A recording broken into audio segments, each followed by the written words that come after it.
Agora nós vamos falar sobre política. Nós estamos recebendo aqui no estúdio do Bom Dia Maranhão o deputado federal, o Everton Rocha, líder do PDT na Câmara dos Deputados, que participa da entrevista com o nosso comentarista, aqui participando também com a gente, o Clodoaldo Correia. Deputado, eu começo essa entrevista perguntando ao senhor sobre essa questão da terceirização, que é uma questão mais nova, é uma discussão mais nova na Câmara dos Deputados, que acabou sendo aprovada na Câmara. O senhor faz parte, aí o senhor lidera, comanda um partido aí que historicamente luta pela classe trabalhista, luta pelos trabalhadores. O que o senhor pensa em relação à aprovação desse processo de terceirização lá na Câmara dos Deputados? Muito bom dia, obrigado pela sua presença. Bom dia a todos os telespectadores do Bom Dia Maranhão. Nós do PDT, e eu tenho certeza que vários membros de partidos do nosso campo progressista e das lutas sociais, com certeza devem estar de cabelo em pé, né? Muito preocupados com o momento que o Brasil está vivendo. Porque a crise, e ela é uma crise mundial, todos os continentes passaram por momentos difíceis, e aí isso se dá, claro, a globalização. Na hora que você globaliza a possibilidade de você poder pegar um avião daqui para Miami ou para qualquer outro canto da Europa, você poder fazer compras, você poder interagir, né, conversar daqui no Zap com outra pessoa lá do outro lado do mundo. Claro que também na hora que dá um problema do lado de lá, você também tem que ter condições de segurar do lado daqui, porque aí você une todos os problemas. Então, logo antes da eleição presidencial, nós tivemos aí a queda no valor do barril do petróleo.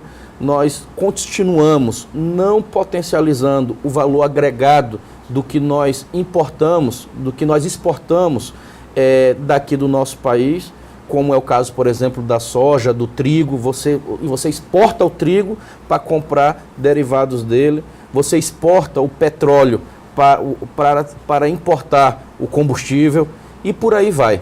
E claro que com tudo isso mensurado no valor do dólar, quando aperta do lado de lá e aí cai, despenca, vai sobrar para cá para nós.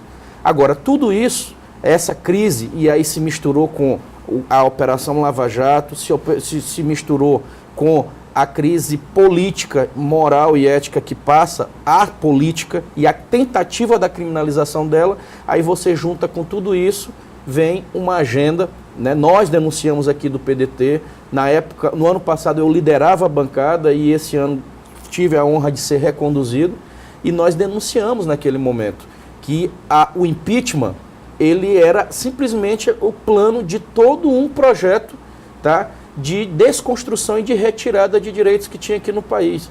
A gente não estava avaliando naquele momento se a Dilma era ou não uma boa presidenta. Por quê? Porque o bom ou o mau gestor, nós, no modelo que nós vivemos na democracia, é medido através do voto, em cada 4 anos.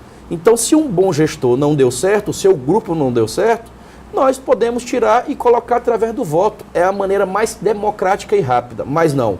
Seu Eduardo Cunha, naquele momento, conduziu um processo, né, histórico, que deu esse golpe no nosso país, e está aí a agenda do presidente dele, mesmo ele agora preso, mas todos sabem que o grupo dele está ali mandando no governo e está vendo a agenda.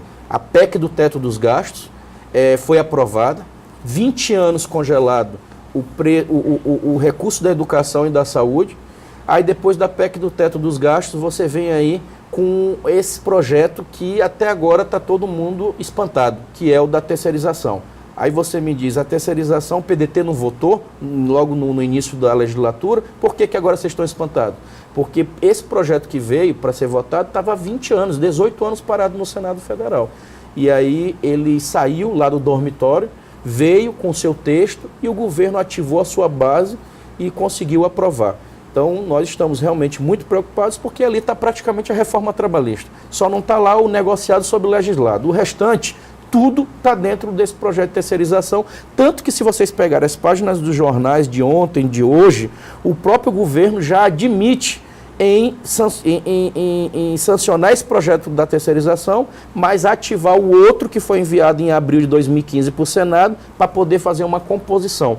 Tamanho é o desgaste que eles tiveram com esse projeto. Agora, bom dia, deputado. É claro que a pressão empresarial é muito grande, mas também existe o discurso da base do governo Michel Temer de que, com a terceirização, as relações de trabalho seriam melhores, que geraria mais empregos.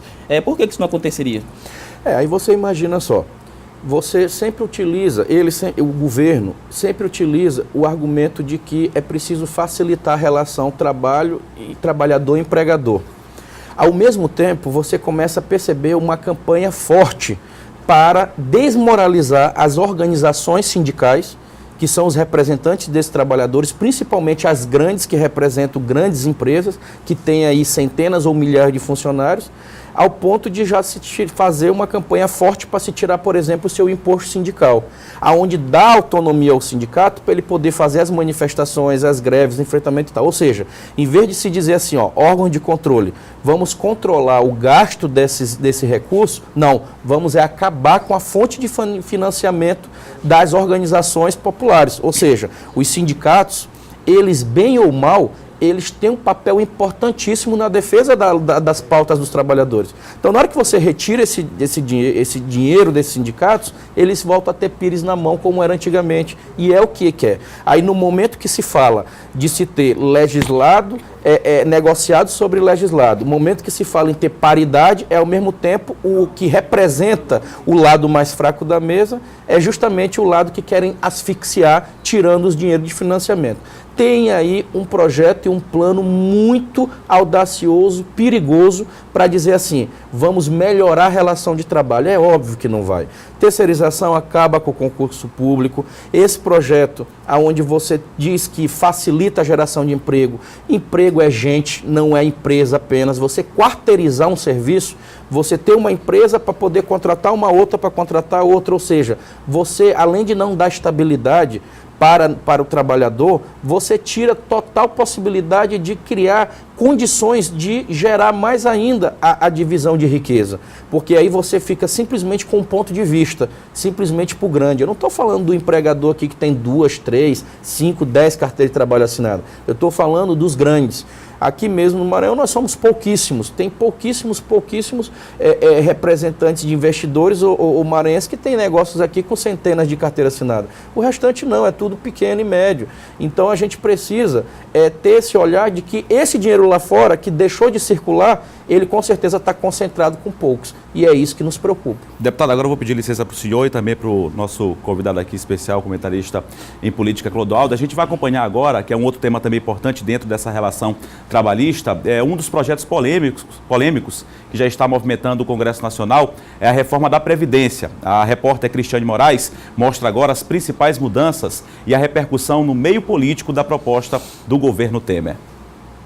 O governo federal defende que a reforma é importante para equilibrar as contas da União. Dados do Ministério da Fazenda apontam que o déficit do INSS em 2017 deve chegar a 181,2 bilhões de reais. Trabalhadores com menos de 50 anos, no caso dos homens, e 45 anos, no caso das mulheres, deverão obedecer às novas regras. A reforma prevê idade mínima de 65 anos para requerer aposentadoria para homens e mulheres. Atualmente, as mulheres se aposentam 5 anos antes dos homens. O tempo mínimo de contribuição passa de 15 para 25 anos. As regras passam a valer também para os trabalhadores rurais. Hoje, eles têm aposentadoria diferenciada como segurados especiais do INSS. O projeto de reforma continua causando polêmica. A temperatura esquentou com o anúncio do presidente da República, Michel Temer. Ao contrário do projeto original que tramita na Câmara Federal, o presidente Michel Temer anunciou que a reforma da Previdência vai impactar somente servidores federais e trabalhadores do setor privado. A reforma nos estados ficará a cargo dos governos estadual e municipal. Na Câmara Municipal de São Luís, os vereadores se manifestaram sobre o assunto. Quando o governo federal tira da proposta uma reforma da Previdência, os estados e municípios, é uma forma de se excluir da responsabilidade do Brasil como um todo. A federação, ela é formada dos entes federados. Há uma inversão de valores com relação à pirâmide de distribuição de renda nesse país. É uma surpresa desagradável, porque o governo federal, ele é que é o regulador de todos os impostos do Brasil. Ele faz o que bem entende. Na hora de uma reforma, ele deixa o Estado e o município refém num problema tão grave como essa crise. Eu acho que o governo começa a fazer as coisas pela metade. O projeto também tem sido pauta no plenário da Assembleia Legislativa. Para os deputados, o projeto de reforma necessita de ampla discussão com a sociedade. Esse projeto da reforma da Previdência faz parte do pacote de maldade do governo Temer. Retirar os servidores públicos municipais e estaduais é uma estratégia para facilitar a aprovação pelo Congresso. É uma mudança que altera a vida de milhões de pessoas. Então eu acho que, eu concordo que é necessário que se faça uma reforma, mas alguns itens que estão colocados nessa reforma eu diria que são absurdos. Aqui no Maranhão nós vamos lutar para que esta receita que está sendo aplicada a nível federal não seja aplicada no âmbito do Estado. E para isso é preciso que o governo trabalhe muito. Pois é, deputado, a gente acompanhou a opinião aí de vários parlamentares e até a população também, várias manifestações que a gente tem visto aí contrárias à questão da aprovação dessa reforma na Previdência. Se sabe que tem que se discutir, o Brasil hoje atualmente está com 200 milhões de habitantes, mas tem alguns pontos aí que é condenado por políticos e também pela própria população. Como é que está essa discussão na Câmara, deputado? Olha, o PDT, ao longo dos anos, ele sempre admitiu que nós temos que discutir a Previdência no Brasil. Isso aí é ponto pacífico e tudo pacificado e todo mundo sabe disso. Até porque daqui 25 anos a pirâmide ela inverteu. Nós vamos ter mais idosos do que inativos do que ativos. Então a população jovem ela vai ser bem menor do que a população idosa. E é preciso se fazer algumas correções, como por exemplo a questão da expectativa de vida que melhorou, a perspectiva de vida ela melhorou para todo o brasileiro. Agora, ainda não é o mesmo índice, por exemplo, a perspectiva de vida do nordestino, daqui do Maranhão, o nosso trabalhador do Maranhão, não é a mesma do trabalhador lá do Rio Grande do Sul.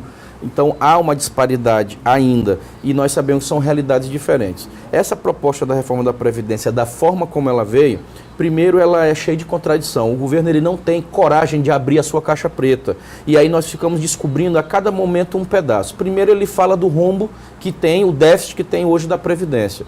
Aí ele não consegue segurar a sua proposta como um todo. Começou logo cedendo, abrindo para os militares.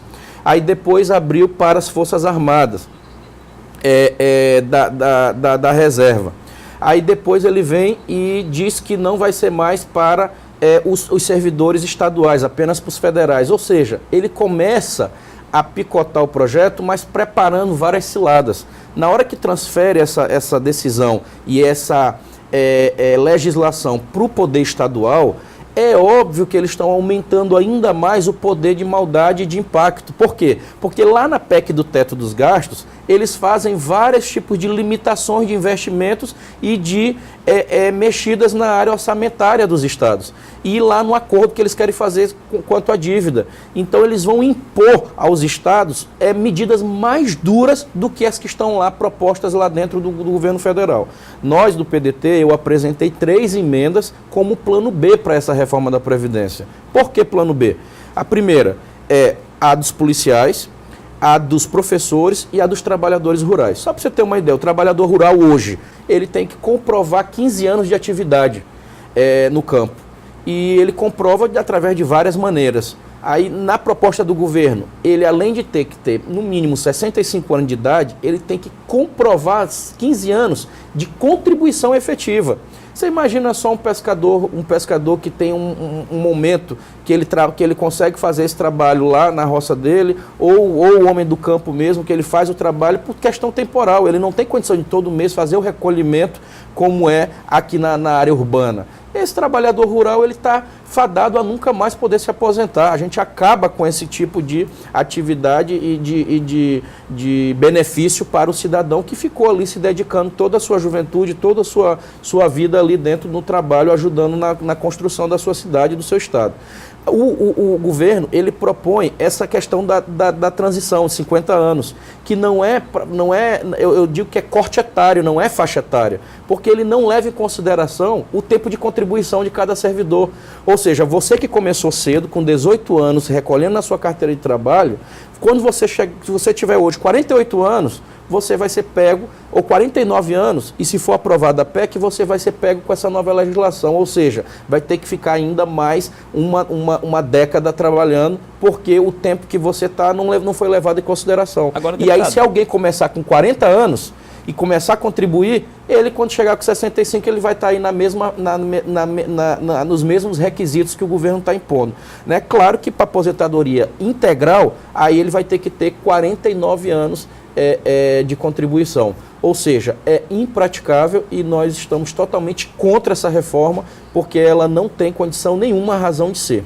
Deputado, a reforma como foi apresentada é muito dura e a preocupação da população ainda tem como mudar no Congresso Nacional, porque o Rodrigo Maia, o presidente da Câmara, ele tem se mostrado muito a favor do governo, é muito porta-voz do governo, até para atropelar votações. Então, o senhor acredita que as emendas que o senhor apresentou ou outras emendas podem ser aprovadas, esse projeto ainda pode ser mudado?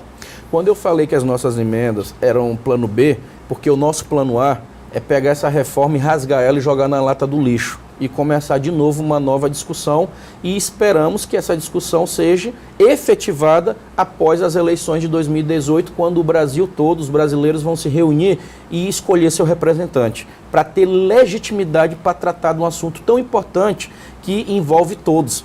Esse assunto não é um assunto de uma categoria, é um assunto do brasileiro. E nós precisamos tratar isso como uma pauta nossa, participar dela, porque ela atinge diretamente eu, você, todas as nossas gerações. O que é importante, lembrar que ela pode ser reprovada. O governo precisa ter 308 votos sim, por se tratar de uma PEC.